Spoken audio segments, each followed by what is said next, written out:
Hi, so this is Nisar Sufi from Literary Retreat. Literary Retreat brings you a new video after a very long time, so I was happy to be there to be here.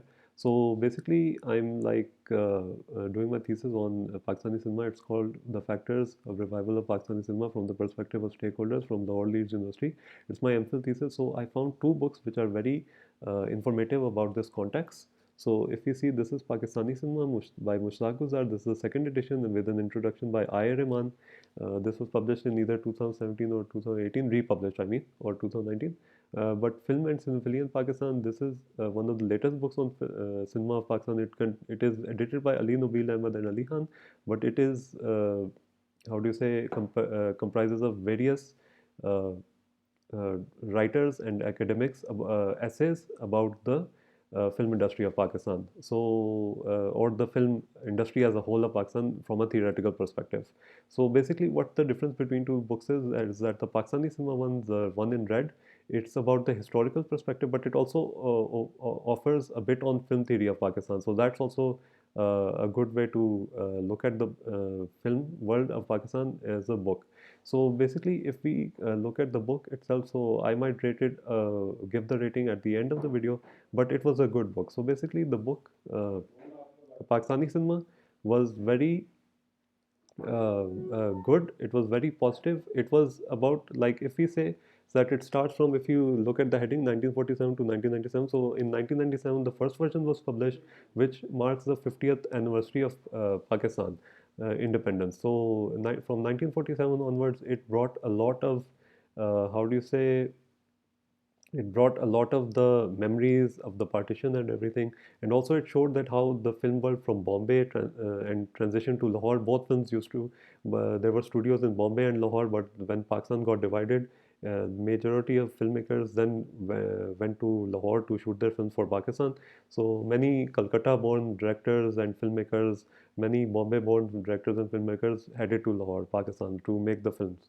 So this is why Lollywood was born, a portmanteau of Lahore and Hollywood. So this is what happened for the change of the direction of Pakistani cinema. And also, if you see, this is how the book starts. Like from the partition, it goes into the 90s. So it's very interesting because the 90s and partition era are very complete different ideologies. And due to the political differences in the country, I won't say exactly instability overall, but the political changes in the country, what happened with the Zia regime and everything else, it correlated with the findings of the writer on the perspective of Pakistani cinema. So this book is not only a historical perspective, but it's a sociological perspective as well. So it covers a lot of the sociology and film theory of Pakistani cinema, just like this book as well. This book also covers film theory, but this book covers the entire history of 50 years of Pakistani cinema. So both books are very nice in their own regards. I might make a separate video on the film and cinephilia in Pakistan. This I will give it a reread because I read it about a year ago or 2 years ago. So I don't remember much about it, but I did use it in my research. So I will do a comprehensive review of this second book later on. So about Pakistani cinema, the book which is red colored by Mushtaq Guzar, it's a fantastic book because it details the history, and it's to capture 50 years of history, and it took, I think, 3 years more of research for the writer. And also he said in the start of the book that due to the high merits of Oxford University Press, and it's so hard to get a book published by Oxford University Press, that it took a lot of time for him, his the process of editing.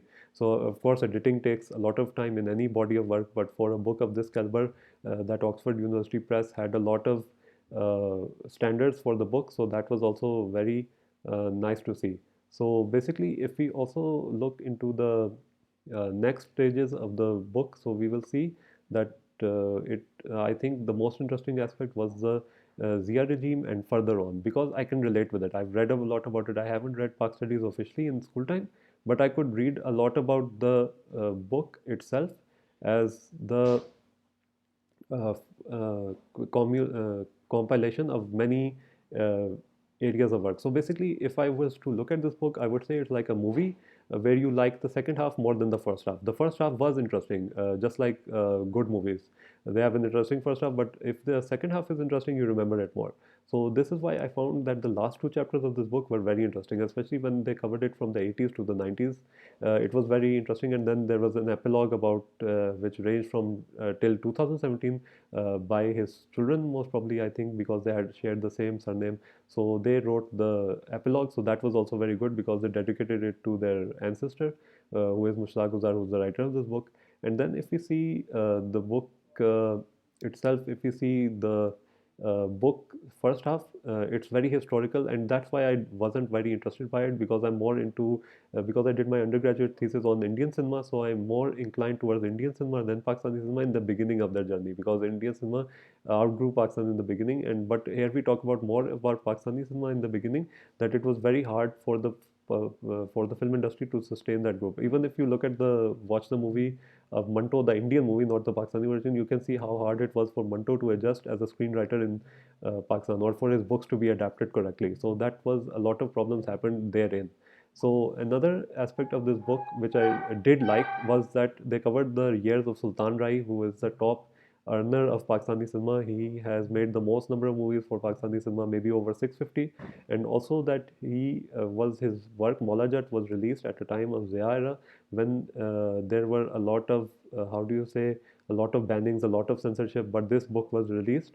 Sorry, this movie was released, Maula Jat, and it like changed the whole aspect of Pakistan cinema, and Punjabi cinema got even grew more than other regional cinemas combined. Another interesting aspect of this book is it covers all regional Sindhi movies, Pashto movies, Punjabi movies. So all regional movies are also covered in this book. So that's also very interesting. So this happens very less in books of this kind. Maybe they only focus on Urdu language film, as Urdu is the national language of Pakistan.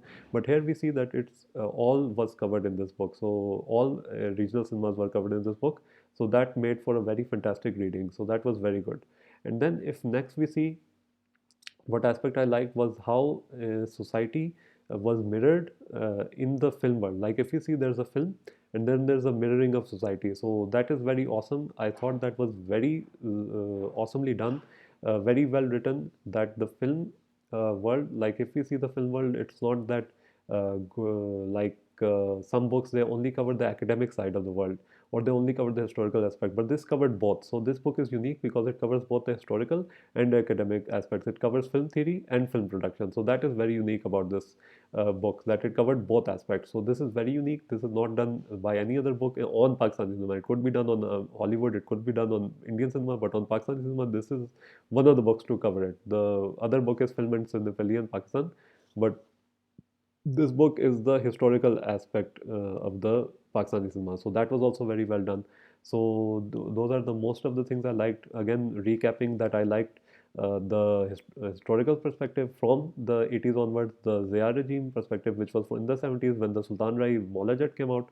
So that aspect was very interesting, especially the writing about Sultan Rai and Maula Jat is very phenomenal. Just like the movie itself is phenomenal, this is also phenomenal. And I wonder what the writer would have thought about Legend of Maula Jat when it came out in the 2020s. So this is very interesting, and I also like the epilogue because it mentioned that Mushtaq Ghazzar had a lot of hope and optimism about Pakistani industry as a whole. That even after his passing, he wanted to see Pakistani cinema flourish unlike ever before. So that was also a very positive aspect. So there's a book. This book has a lot of optimism. It is critical, but it is constructive criticism. There is constructive criticism, but the positive aspects are covered very well. So this is like he's very optimistic about the future, and I'm also optimistic because I'm doing my research on Pakistani cinema. And after the release of Legend of Maula Jat, I think that we can match other cinemas, especially Bollywood, in the quality of their production. So this is also something I can see the future very bright for Pakistan in literature and art and filmmaking. So these are the three areas where I think Pakistani culture can shine. And right now, as the book also mentions, that right now there's a cultural war instead of a mainstream war. So we can combat others on this theoretical front, on this cultural front, through filmmaking, art, and literature. So I believe that Pakistan can get the benefit from their filmmaking. So I can see a bright future ahead. Okay, so for the final rating, I will rate this book 4 out of 5. And also, I will also say that these two books are available Now, this book is available on Link Shop. This book is an online bookstore. That store is an online bookstore. It doesn't have a physical presence, I think. I think it's based in Karachi, but I got this book from there for only 2,200 rupees. And it's on $35 from Oxford University Press worldwide website. And this book is available on Oxford University Press Pakistan's website. So this is also very good that I got it for a very reasonable amount, I think 1,600. Again, I'm not sure about the amount, but it was reasonable as compared to books, as compared relevant to book prices that they go. So I would also recommend that you get this from Link Shop instead of, if you're based in Pakistan, get this from Link Shop. And if you're based in Pakistan, get this from Oxford University Press, Pakistan website. I will link both below. If I find, I will find Link Shop's address. This one I will for sure find because I saw it recently. But here I will search the web and get a good price for you. Sorry, I was going to say rating for you. So price for you. And the third link which I will share is a Google Drive link of my thesis. I will share that once the thesis is completed. So it might not be available right away once the video is uploaded.